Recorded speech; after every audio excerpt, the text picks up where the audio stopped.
क्या समझती है अपने आप को? हाँ, उस दिन बहुत बनकर दिखा रही थी।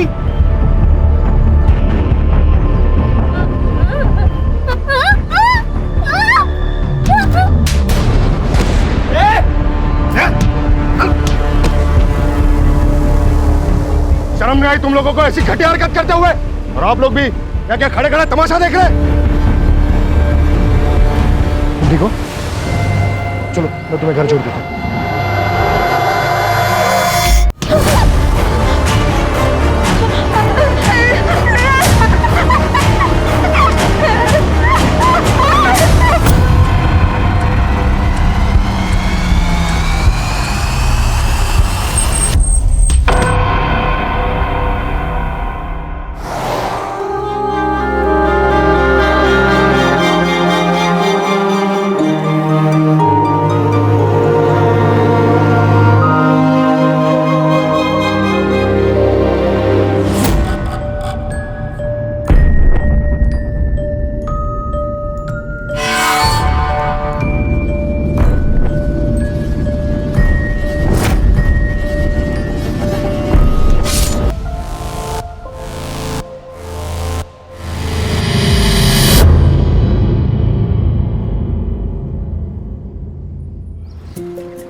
मेरी पढ़ाई अच्छी चल रही है।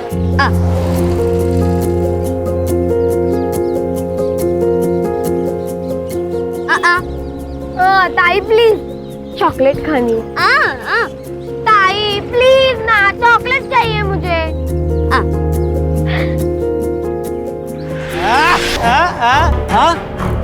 सुन भी सकती, दोस्ती करेगी, दोस्ती।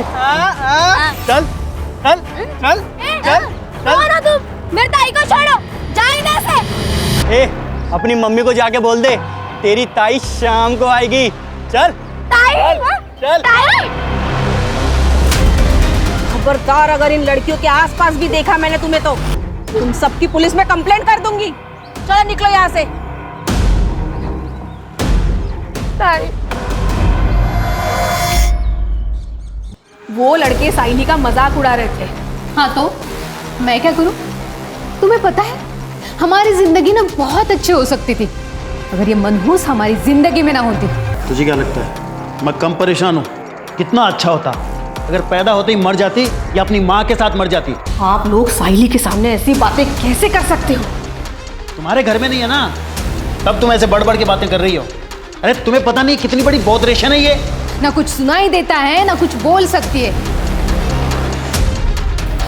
देखो कैसे गाय की तरह दिन भर बस चढ़ती रहती है। कैसे ना हमारी गलती हो गई, हमें ना इसे बोर्डिंग स्कूल में डाल देना चाहिए था। नहीं तो क्या है वो, हाँ, मूक बधिरों के स्कूल में डाल देना चाहिए था। हमारा पीठ तो छूटता कम से कम।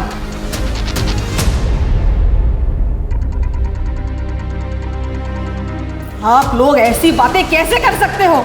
आप जानते हो वो एक स्पेशल चाइल्ड है। अरे बिना परिवार के परेशान हो जाएगी वो लड़की। उसे प्यार, केयर, एक्स्ट्रा अटेंशन की जरूरत है।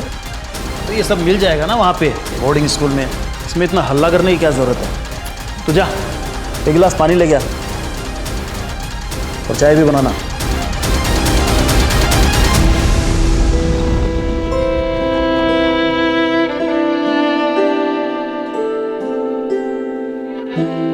मम्मी पापा तुझे दूर भेजने चाहते।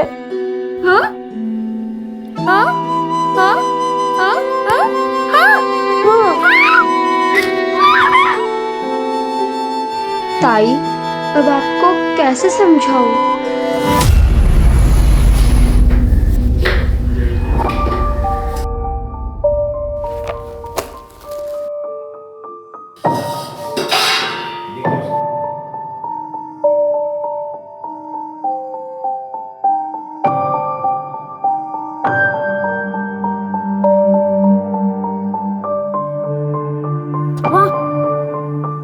इतनी गरम खिचड़ी कैसे खाएंगे? तू टाइम से घर नहीं आ सकती थी क्या? हेलो बच्चा लोग,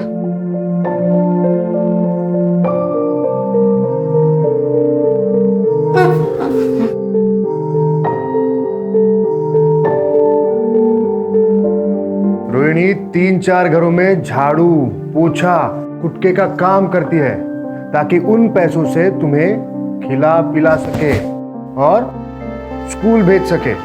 तो तुम्हें उसकी कदर करनी चाहिए, शिकायत नहीं।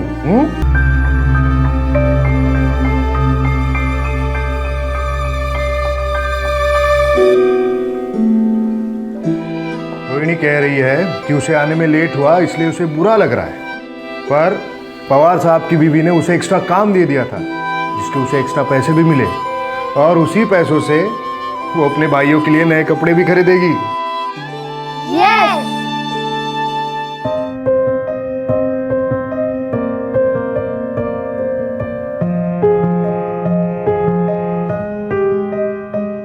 रोहिणी, मैंने एक एनजीओ में बात की है, वो तेरे 2 भाइयों के पढ़ाई को स्पॉन्सर करने के लिए तैयार है। एक बार स्पॉन्सर आ गए तो तेरे पैसों की समस्या खत्म हो जाएगी। ठीक है,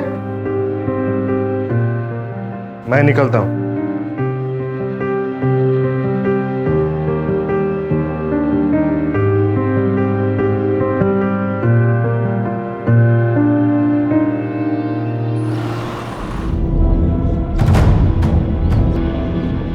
नमस्कार वहिनी. अरे कसे हो? चिमाजी भाऊ या ना. कसे आहात? मी मस्त.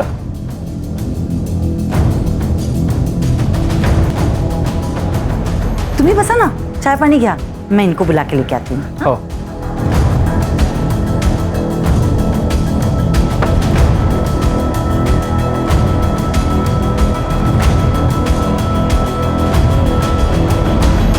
चिमाजी भाऊ कसे आहेत? मी ठीक. बस देख संतोष, तू मेरा दोस्त है, इसी नाते मैंने तेरे दोस्त की मदद की, पर तब से वो गायब है, मेरा फोन भी नहीं उठा रहा है वो. देख तू उसे बोल दे कि ठीक से बर्ताव करे, वरना हिसाब चुकाना मुझे अच्छे से आता है, समझा? अरे नहीं, आप ऐसा कुछ नहीं करेंगे. अब मैं उससे बात करके समझाता हूँ. पवार साहब आ गए. नमस्ते. नमस्कार पवार साहेब. नमस्कार नमस्कार. चले.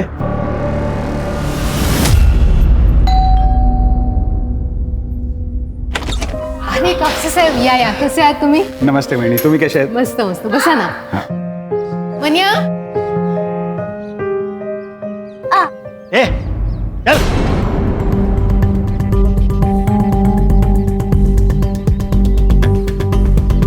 वो बता कैसा है? कैसा है तू? बड़ा सरदर्द है यार, पता नहीं कब पीछा छूटेगा इससे. तेरे प्रॉब्लम का सोल्यूशन है मेरे पास. जरा बाहर आ. आता हूँ.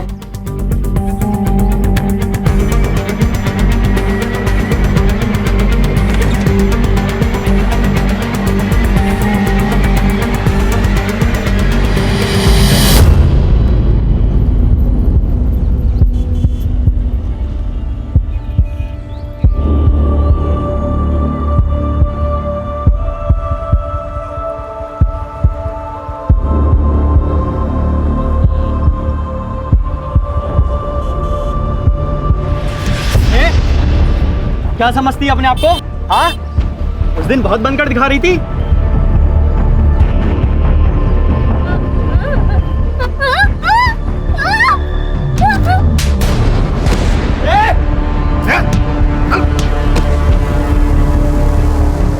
शर्म नहीं आई तुम लोगों को ऐसी घटिया हरकत करते हुए? और आप लोग भी क्या क्या खड़े खड़े तमाशा देख रहे? तुम ठीक हो? चलो मैं तुम्हें घर छोड़ देता हूँ. तुम्हें कुछ नहीं होगा, कुछ नहीं होगा. देखिए, एक एनजीओ है सहारा, मैं वहीं पे काम करता हूँ. हम साइली को वहाँ भेज सकते हैं. वहाँ ऐसे स्पेशल बच्चों के लिए स्कूल भी है. वहाँ साइली साइन लैंग्वेज यानी इशारों की भाषा भी सीख पाएगी. देखिए, हमें ज्यादा समझाने की जरूरत नहीं है. और क्या ही कर लेगी वो पढ़ लिख कर? हाँ, इसका कोई फायदा नहीं है. मैम? हमें कहीं नहीं भेजना है उसे. देखिए, आप मुझे गलत समझ रही हैं. वहाँ उसका भविष्य. सर, आपने जो कुछ किया उसके लिए आपका बहुत बहुत धन्यवाद. आप प्लीज जाइए सर, प्लीज.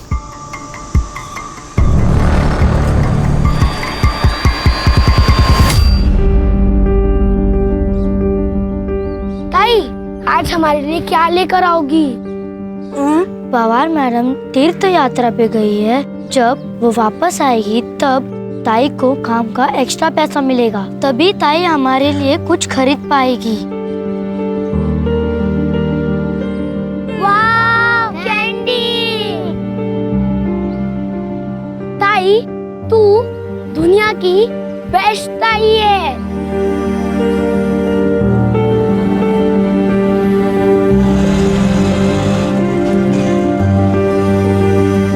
बाय दीदी। बाय दीदी।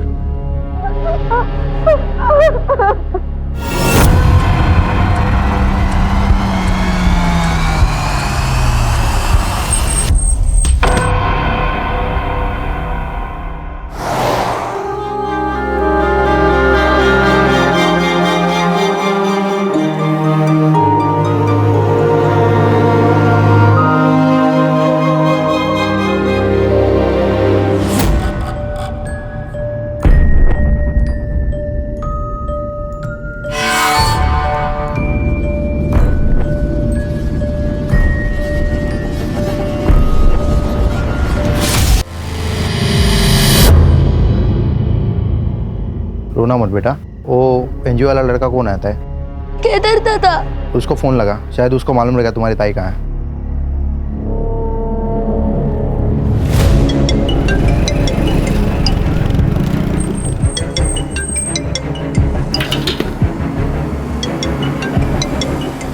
हेलो हेलो केदार दादा, ताई काम से अब तक नहीं आई है, हमें बहुत डर लग रहा है।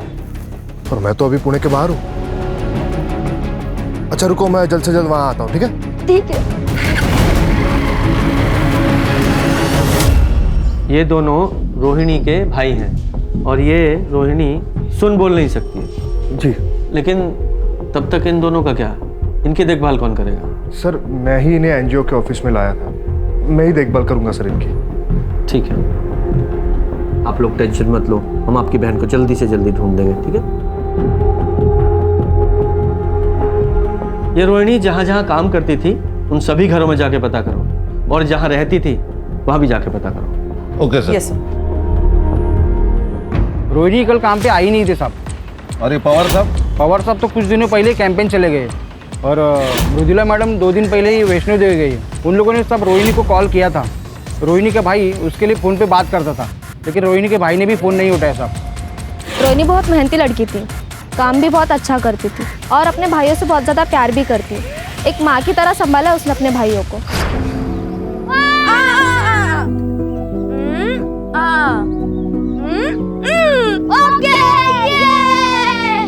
कभी कभी रोहिणी को घर आने में देर हो जाती थी। दोनों लड़कों को बहुत भूख लगती थी, इसीलिए रोहिणी ने एक तरीका निकाला था।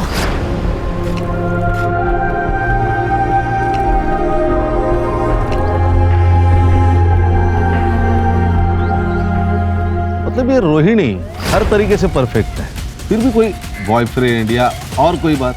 नहीं, ऐसा कुछ नहीं था, लेकिन मुझे कभी कभी ऐसा लगता था कि रोहिणी और उस एनजीओ वाले लड़के केदार के बीच में कुछ तो चल रहा है। वो दोनों एक दूसरे को ऐसे देखते थे जैसे उन दोनों में प्यार हो। लेकिन किसी ने भी श्योरिटी के साथ ये नहीं कहा है कि केदार उसका बॉयफ्रेंड है, राइट? सर फिर भी हमने केदार को क्वेश्चनिंग के लिए बुलाया है। वो सीसीटीवी का क्या हुआ? सर बस्ती या उसके आसपास तो कोई सीसीटीवी नहीं है, लेकिन हाँ सर बस्ती के बाहर एक मेडिकल शॉप है, वहाँ का फुटेज मिला है। ये देखिए सर, ये देखिए, ये देखिए सर, ये रोहिणी का रोज का रूट है। इसी रास्ते से वो हर रोज काम पर जाती है। सर हम पवार के घर पे भी गए थे, उसके वॉचमैन से पूछताछ की, सीसीटीवी भी चेक किया, लेकिन रोहिणी उस दिन उसके घर नहीं पहुंची थी। इस केस में सबसे बड़ा प्रॉब्लम यह है कि रोहिणी सुन बोल नहीं सकती है, न ही वो मोबाइल इस्तेमाल करती है जिससे उसकी लोकेशन या उसके बारे में पता चल सके। इनफैक्ट चैट का तो सवाल ही नहीं पैदा होता। इस केस को पुराने तरीके से सॉल्व करना पड़ेगा। पर साइली तुम्हारा अपना खून है। तो क्या हुआ, गंदा खून है, मुझे नहीं चाहिए ये अपने घर में। मुझे लड़का चाहिए, और नंदिनी को भी। प्रॉब्लम तुझ में है, साइली में नहीं। मतलब क्या है तुम्हारा? तुम्हारी पहली बीवी सुधा, जिसने साइली को जन्म दिया, और तेरी दूसरी बीवी नंदिनी, इसने भी एक बेटी को जन्म दिया, अदिति को। तो फिर तू सिर्फ साइली के बारे में क्यों बात कर रहा है? क्योंकि बोझ है हमारे ऊपर, गले में फंसी हड्डी है जिसे हम निकल नहीं सकते, कितने खर्चे हैं हमारे। और एक बात बताइए, ऐसी लड़की से शादी कौन करेगा? सही बात है। तुम दोनों को समझ रही हूँ, पर मैं तुम दोनों को वार्निंग दे रही हूँ, अगर साइली के साथ तुम दोनों ने कुछ भी गलत किया ना, तो मैं पुलिस में तुम्हारी कंप्लेंट करूंगी।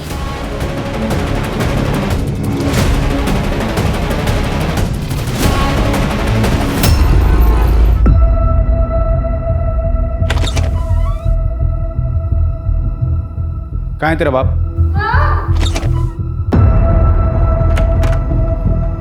मैं तुझे अभी भी बोल रहा हूँ, तेरी सारी मुसीबतों से छुटकारा पा ले, वरना तेरे को बहुत बड़ी प्रॉब्लम हो जाएगी।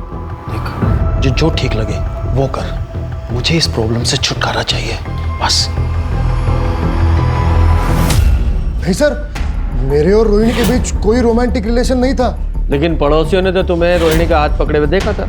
सर, उन्हें कोई गलतफहमी हुई होगी। मैं तो बस उसे इमोशनल सपोर्ट देने की कोशिश कर रहा था, क्योंकि मुझे पता है सर, जो लोग बोल और सुन नहीं सकते वो खुद को दुनिया में अकेला महसूस करते हैं। हर्षा, भाई साहब तो बहुत होशियार है। क्या पीएचडी की है सब मामलों में? नहीं सर, एक्चुअली मेरे आई बाबा बोल और सुन नहीं सकते, मुख बधिर है, और अकेला ही होने के नाते मैंने बचपन से देखा है कि ऐसे लोगों को बहुत दिक्कत होती है। इसलिए सर मैंने बचपन में ही सोच लिया था कि मैं ऐसे लोगों के लिए कुछ करूँगा। इसलिए सर मैंने एनजीओ ज्वाइन किया। तो मैं रोहिणी को कैसे तकलीफ पहुंचा सकता हूं सर? वो तो बहुत यकीन करती थी मुझ पे। भले ही मैंने पिछले 2 साल में कुछ खास नहीं किया उसके लिए, पर सर मेरी उस पर कभी गलत नज़र नहीं गई। Trust me sir. ठीक है, फिलहाल के लिए ट्रस्ट कर लेते हैं, जा सकते हो, लेकिन रोहिणी की अगर कोई खबर मिले तो तुरंत हमें बताना। Okay sir.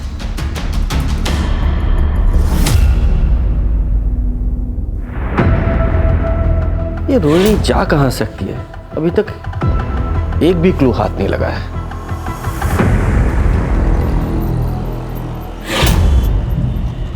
सॉरी, मुझे माफ कर दो। ये लो तुम्हारे लिए। तुम्हें ये गुलाब और चाहिए?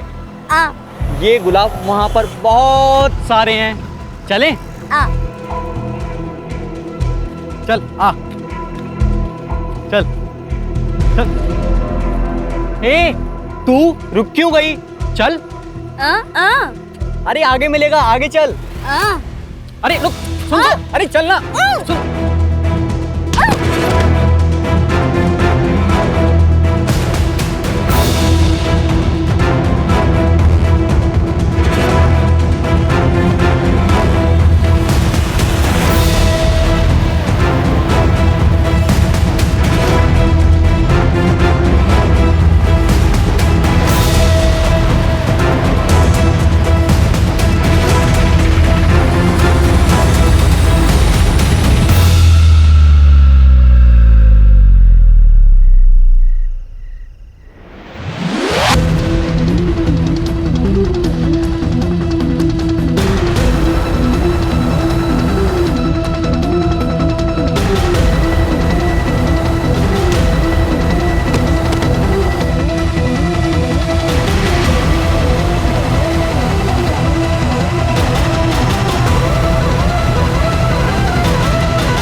लगता है निकल गई हाथ से। आई ताई अभी तक नहीं आई। उसे ढूंढने के लिए जाओ ना। आई, तेरी बहन कोई छोटी बच्ची नहीं है, आ जाएगी वापस। वो रास्ता भटक गई तो? ये तो और अच्छी बात है, भगवान करे ऐसा ही हो।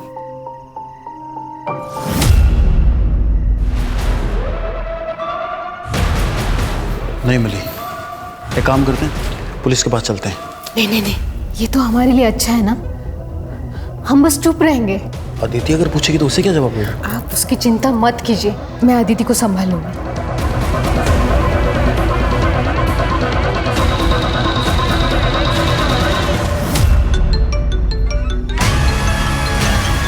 अदिति? हाँ अदिति बेटा। क्या आज दोपहर से ताई घर नहीं आई है और आई बाबा भी पुलिस के पास नहीं जा रहे हैं। प्लीज सत्या, ताई को ढूंढ दो।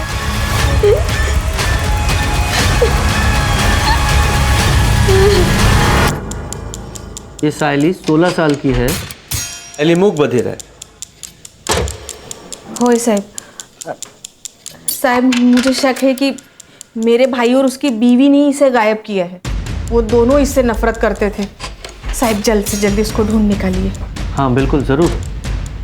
अच्छा, सायली की पूरी डिटेल्स ले लो, जाइए आप। जी सर, आइए।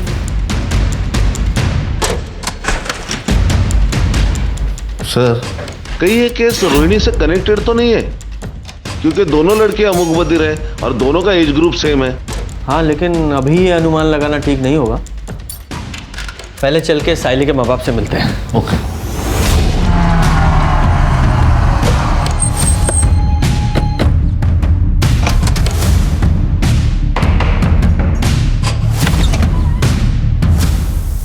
आप लोगों की बेटिंग मिसिंग है? हाँ सर, वो कल शाम से घर नहीं आई है। उसे ढूंढ दो। वो बहुत बोली है, बोल और सुन नहीं सकती। आदित्य बेटा चल, तू अंदर चल, हम लोग बात कर रहे हैं ना। के शांत होइए। अब बेटा इधर। अरे सर चिंता की ऐसी कोई बात नहीं है। वो मेरी बहन के यहाँ गई होगी सर, हम उसको फ़ोन करने वाले ही थे। ओ भाई साहब, आपके बहन ने ही थाने में कंप्लेंट लिखवाई है। सुन लिया? अब सीधे सीधे बताइए पूरी बात क्या है, वरना सीधे पुलिस स्टेशन में ले जाके बंद कर दूंगा। और तुम्हारी बहन ने सब कुछ बताया हमें। ये सच है कि मैं सायली को यहाँ से दूर बोर्डिंग स्कूल में भेजना चाहता था, लेकिन इसका मतलब ये थोड़ी है कि उसके गायब होने में मेरा हाथ है सर। अच्छा, उसे कोई परेशान कर रहा था? हाँ, वो लड़का है ना, मंदार। अपनी मम्मी को जाके बोल दे तेरी ताई शाम को आएगी। चल चल। ताई को आते ने एक बार मदद की थी और एक बार केदार दादा ने भी। ये केदार एनजीओ में काम करता है वही ना? ताई को तो उसने ऐसे ही बताया था कि वो एनजीओ में काम करता है। ठीक है बेटा, आपकी दीदी को हम जल्दी ढूंढ देंगे। हैं? बच्ची का ख्याल रखना। खान, ये सायली के माँ बाप की कुंडली निकालो और खासकर इस मनिया की, और ये मंदार, उसकी भी इंफॉर्मेशन निकालो। Okay sir. सुधा तो देवी थी देवी, सायली उसी के ऊपर गई है। बहुत ही प्यारी और हंसमुख बच्ची है। सर, मन्या कोई सीधा साधा या शरीफ आदमी नहीं था। धंधे में नुकसान करा के बैठा था और लोगों से कर्जे भी ले रखे थे। मुझे तो अदिति और सायली की बॉन्डिंग देख के बहुत जलन होती थी। ऐसा लगता था मेरी भी कोई बहन होनी चाहिए। इतना प्यार था वो दोनों में। कल रात को मैंने सायली को एक लड़के के साथ जाते हुए देखा था, मंदार नाम है उसका। तो मंदार का फोन बंद आ रहा है? हाँ सर, और ये मंदार उसके घर पर भी नहीं। उसके पेरेंट्स ने कहा 1 हफ्ते से गायब है। 1 हफ्ते से लड़का गायब है और माँ बाप को चिंता ही नहीं है कि कहाँ चला गया। सर, उसके पेरेंट्स ने कहा कि उनका लड़का आवारा है, दोस्तों के साथ कई दिनों तक गायब रहता है। सर, मैं एनजीओ गई थी रोहिणी के भाइयों के बारे में पता करने, तो ये एनजीओ तो 2 दिन पहले ही बंद हो चुका है और दोनों भाई भी गायब है और ये केदार वो भी गायब है। इस केस में हमारे पास 2 सस्पेक्ट हैं और दोनों ही मिसिंग हैं। सर, जंगल में एक डेड बॉडी मिली है।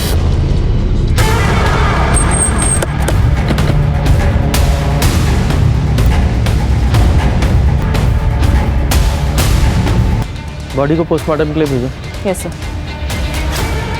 हाँ, अगर ये दोनों केस कनेक्टेड है तो सायली भी खतरे में है।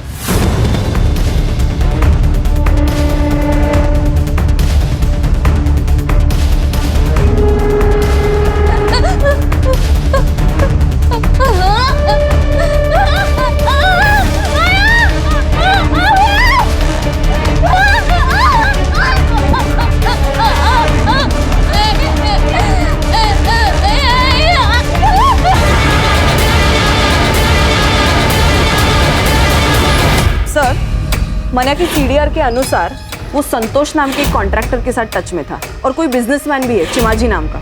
इन सबसे बात करनी पड़ेगी, हो सकता है कोई जानकारी हासिल हो। जी सर।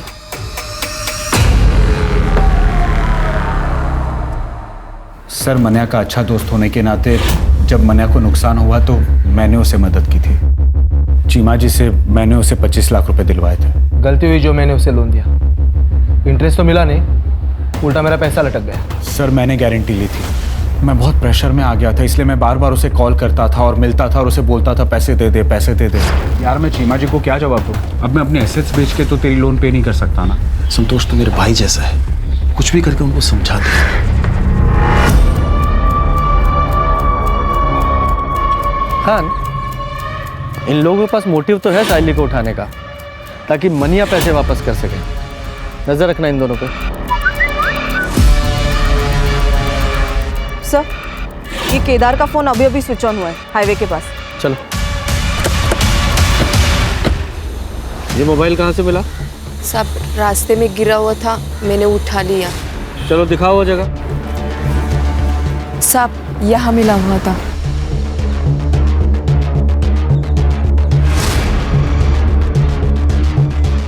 ये बाइक यहाँ से किसकी पड़ी है? सर, ये देखिए, यहाँ खून गिरा है। कर रहे? हाँ। इस ब्लड का सैंपल लो और लैब में भेजो। सर। हाँ, तो इस बाइक की डिटेल निकालो। सर, आरटीओ से इंफॉर्मेशन मिली है कि बाइक केदार की है। और जिस तरीके से केदार की बाइक हमें रोड के किनारे पड़ी मिली, ऐसा लगता है कि जब वो साइली या रोहिणी जिस किसी के साथ भी भाग रहा था उसका एक्सीडेंट हो गया, जहाँ ये केदार की बाइक मिली थी। और ये भी हो सकता है कि साइली के गायब होने में भी केदार का हाथ हो। ये मंदार का क्या हुआ? नहीं सर, अभी भी ढूंढ रहे उसे। सर, एक और बात, नंदिनी की सीडीआर से एक बात पता चली है कि नंदिनी संतोष के साथ टच में थी। इनफैक्ट सर, कुछ महीनों से उसकी लोकेशन भी संतोष के घर के आसपास थी। नहीं तो मैं क्यों संतोष के घर जाऊंगी? हाँ, बस 1-2 बार गई थी, वो भी मना के काम से। अच्छा, नहीं, मुझे तो पता चला कि पिछले 2 महीने में 15 बार तुम वहाँ गई थी। ठीक है, कोई बात नहीं, मैंने ऐसे ही पूछ लेती हूँ। वही मुझे बता दे शायद तुम वहाँ क्यों गई थी। मैडम, वो मेरा और संतोष का अफेयर चल रहा है।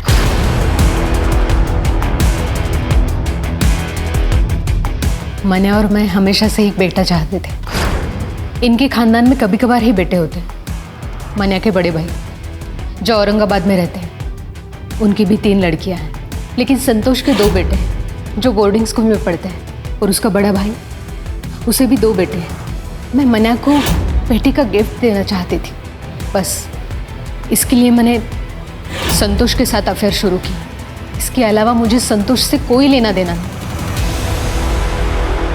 विचित्र बात है ना कि पति को लड़का गिफ्ट करना है तो पति के दोस्त के साथ ही अफेयर कर डाला। वाह, कमाल है। सर, नेक्स्ट लेवल की पतिव्रता है। ये डेली सोप के सीरियल के लिए नया सब्जेक्ट मिल गया। सर, रोहिणी की पीएम रिपोर्ट। रोहिणी की मौत हुई है 19 नवंबर को रात को 10 से 12 बजे के बीच, और रीजन ऑफ डेथ है मल्टीपल स्टैब वुंड्स। रोहिणी 2 हफ्ते प्रेग्नेंट थी, तो ये प्रेगनेंसी तो नहीं उसकी मौत का कारण? पॉसिबल है सर। केदार के बारे में इंफॉर्मेशन मिली, वो सिटी हॉस्पिटल में एडमिट है। पिछले हफ्ते उसका एक्सीडेंट हुआ था, फ्रैक्चर भी है। और एक बात सर, एक बाइक के पास जो ब्लड साइन मिले थे वो केदार के हैं। एनजीओ तो बंद हो गया है सर, क्योंकि वहाँ की लीज खत्म हो गई थी और ओनर ने उसे रिन्यू करने से मना कर दिया था, क्योंकि किसी बिल्डर से उसे उस ज़मीन के लिए अच्छे ऑफर मिल रहे थे। इसलिए रातों रात सर एनजीओ बंद कर दिया गया। रोहिणी के दोनों भाई कहाँ हैं? सर, एनजीओ को टेम्पररी बेसिस पे पुणे शिफ्ट कर दिया गया है। तुषार और तन्मय सर दोनों वहीं पे हैं। मैं पुणे जा ही रहा था कि हाईवे पे मेरा एक्सीडेंट हो गया। भला उन लोगों का जो मुझे हॉस्पिटल लेके आए। तुम्हें पता है? और वो साहिली वो गायब है। मैं तुषार और तन्मय को कैसे बताऊंगा कि बहन मर गई?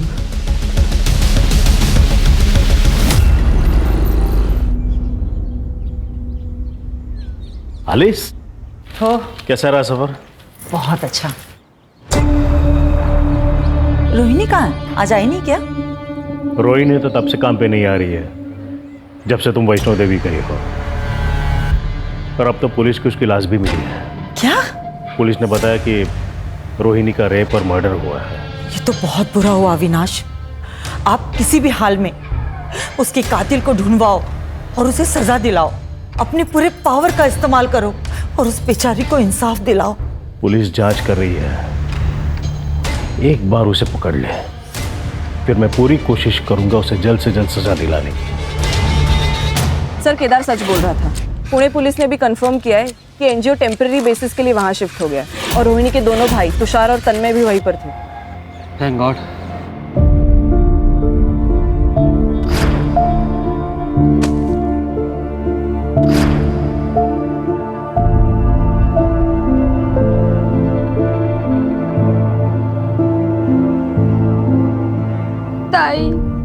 कहाँ हो तुम ताई? जल्दी वापस आओ ना।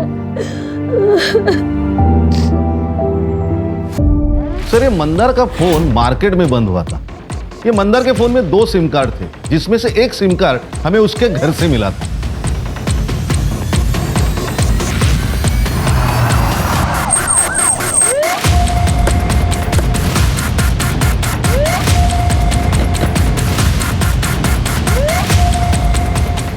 सर, यही लोकेशन है। चलो चेक करो। जी सर।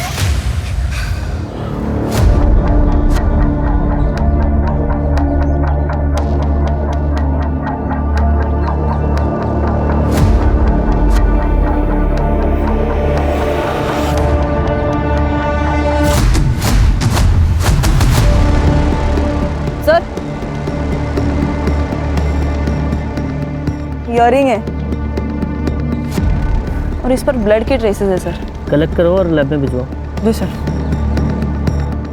खान, ये ईयरिंग्स पे लगे ब्लड को रोहिणी और साइली दोनों के ब्लड से मैच कराओ और लैब में भेजने से पहले इस साइली के पेरेंट्स को भी दिखाना। Okay sir. और चेक करो आसपास कोई सीसीटीवी है क्या, अगर है तो उसकी फुटेज निकलवाओ। Okay sir.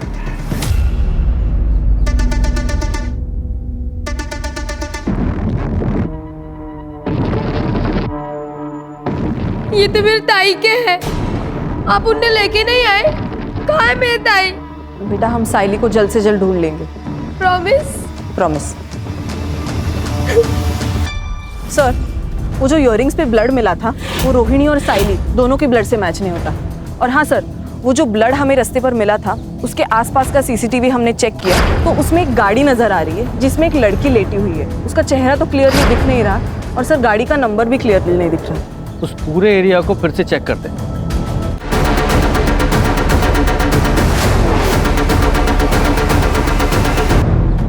ताला बंद है। करे ताला तोड़ो।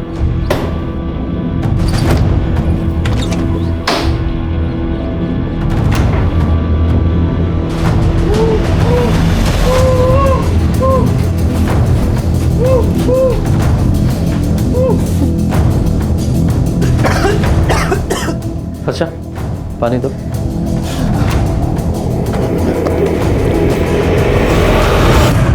तुझे यहाँ किसने बांध के रखा है? उस रात जब मैं साहिनी के साथ था तो मुझे किडनैप कर लिया गया।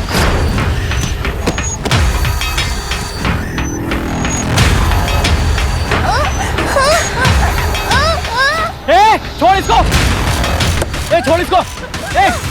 छोड़!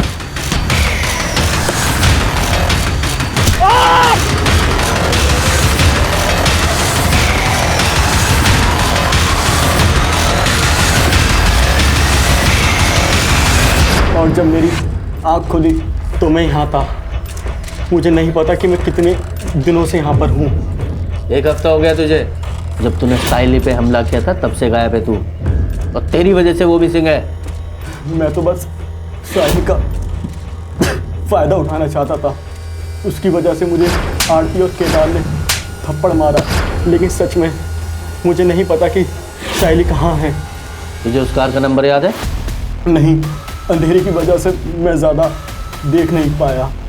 सर, कुछ हाथ नहीं लगा और कोई खबर बात भी नहीं। सर, हमने पूरी तरह ट्राई की कि ये जानने के लिए कि वो गैराज किसका है, लेकिन कुछ नहीं सर। और वो एरिया भी पूरी तरह छान लिया, साहिल का भी कुछ पता नहीं। हाँ, क्या सर? हाईवे के पास एक लड़की मिली है बेहोश हालत में और उसका डिस्क्रिप्शन भी साहिल से मैच होता है। अच्छा, तुरंत वहां जा।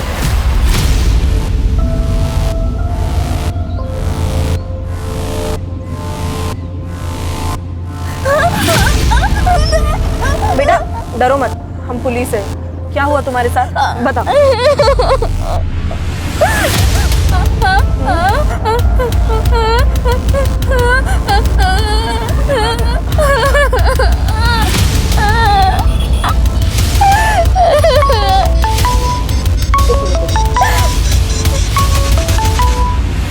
हेलो सर, हम साइली को मेडिकल टेस्ट के लिए लेके जा रहे हैं। और हाँ सर, हमें शायद केदार की मदद लगे। ये क्या कह रही है कुछ समझ नहीं आ रहा सर। Yes sir. सर, साइली की मेडिकल रिपोर्ट से तो ये बात क्लियर है कि उसके साथ मल्टीपल रेप्स हुए हैं। केदार। हाँ सर। सवाल पूछो जरा। Yes sir.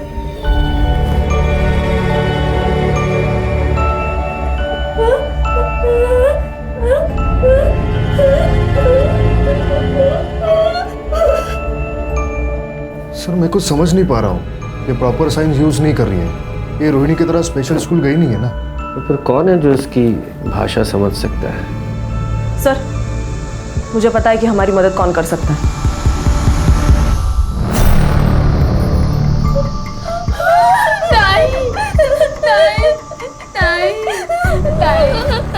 अदिति देखो बेटा, तुम हमारी मदद करोगी? तुम्हारी ताई क्या कहना चाह रही है हमें बताओगी प्लीज? ताकि हम उसके असली गुनहगारों को पकड़ सके। पूछो उसे क्या हुआ था। क्या हुआ था?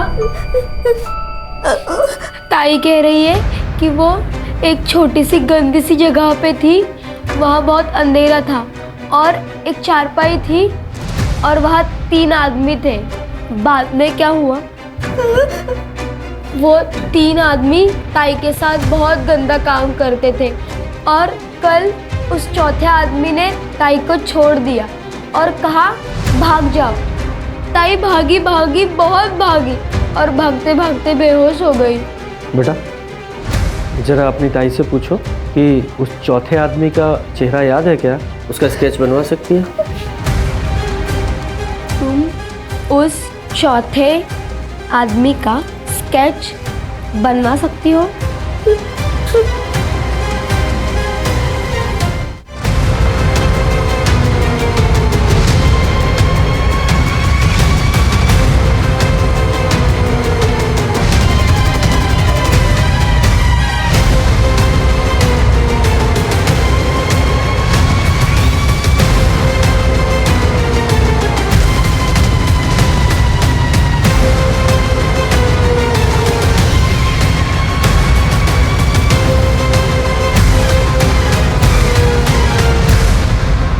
ये स्केचेस, ये संतोष कापसे, चिमाजी गांवकर, अविनाश पवार और ये चौथा आदमी सर। बबलू, ये संतोष का ड्राइवर कम सर्वेंट। इन चारों को उठा के लाओ अभी के अभी। तुम चारों खुद से बोलना शुरू करोगे या हम अपने तरीके से को बुलवाएं? बोलो।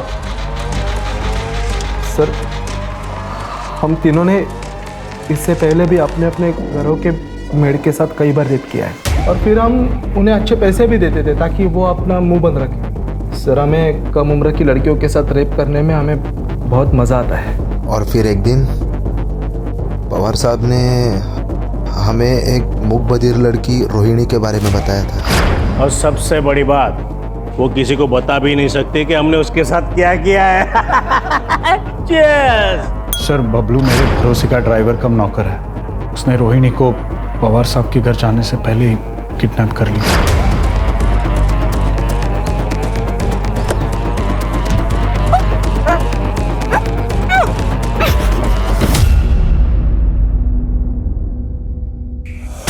वो रोहिणी को मेरे फार्म हाउस पर लेके आया।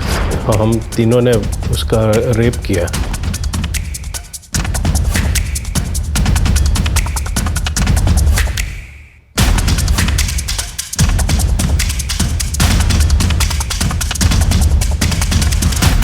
हमने बबलू को भी रेप करने दिया ताकि वो किसी को बता ना सके और अपना मुंह बंद रखे। हमें दिव्यांग लड़कियों का रेप करने में तीनों को किक मिली। अब हमें ऐसी लड़की चाहिए थी, तभी संतोष ने हमें साइली के बारे में बताया। और जब ये बबलू साइली को किडनैप कर रहा था तो मंदार ने उसे देख लिया। मैंने तो सब साहब लोगों के ऊपर ही छोड़ दिया था कि क्या करना है। सर हम मंदार को मारने ही वाले थे कि आप सब उस तक पहुंच गए, इसलिए हम सब डर गए और साइली को छोड़ दिया। सर हमें लगा कि वो मूक बधिर है, किसी को क्या बताएगी। और उसी मूक बधिर लड़की ने तुम चारों हैवानों के चेहरे हमारे सामने ला दिए। रोहिणी के साथ क्या किया? सर हम रोहिणी से थक गए थे, फिर किसी ने हमें रोहिणी को मारने का ऑफर दिया। किसने ऑफर दिया? हाँ, मैंने ही अपने ड्राइवर की मदद से रोहिणी को मारने का ऑफर दिया था, क्योंकि मुझे मूक बधिर लड़कियों से सख्त नफरत है। उस रात जब बबलू रोहिणी को लेके, मैं तो चीमा जी को खुश करना चाहती थी ताकि वो मेरे और मन्या के खिलाफ कोई लीगल एक्शन ना ले, क्योंकि मन्या ने उनका पैसा नहीं लौटाया था, वरना हम घर बार सब कुछ खो देते थे। चीमा जी ने तो हमें और टाइम देने का वादा किया था अगर हम उन्हें रोहिणी से छुटकारा दिला देते। तो तुम्हें पता था कि साइली को बबलू ने किडनैप किया है और वो सब लोग मिलकर उसके साथ क्या करने वाले हैं? मुझे बस इतना पता था कि साइली का हमारी जिंदगी से जाना हमारे लिए सबसे अच्छी बात है। सर, केदार का जो एनजीओ है सहारा, उसे अब एक नई जगह मिल गई है, साइली का घर। मन्या ने खुद अपने मन से उसका घर एनजीओ को दे दिया, वो भी फ्री में। अरे एनजीओ साइली को भी मदद करेगी और इसमें आदित्य हाथ बटाएगी। और एक केदार, ये भी बहुत खुश है सर। हमें अपनी सोसाइटी में केदार जैसे लोगों की जरूरत है ताकि आगे जाके पुलिस को भी हेल्प हो। सही कहा सर।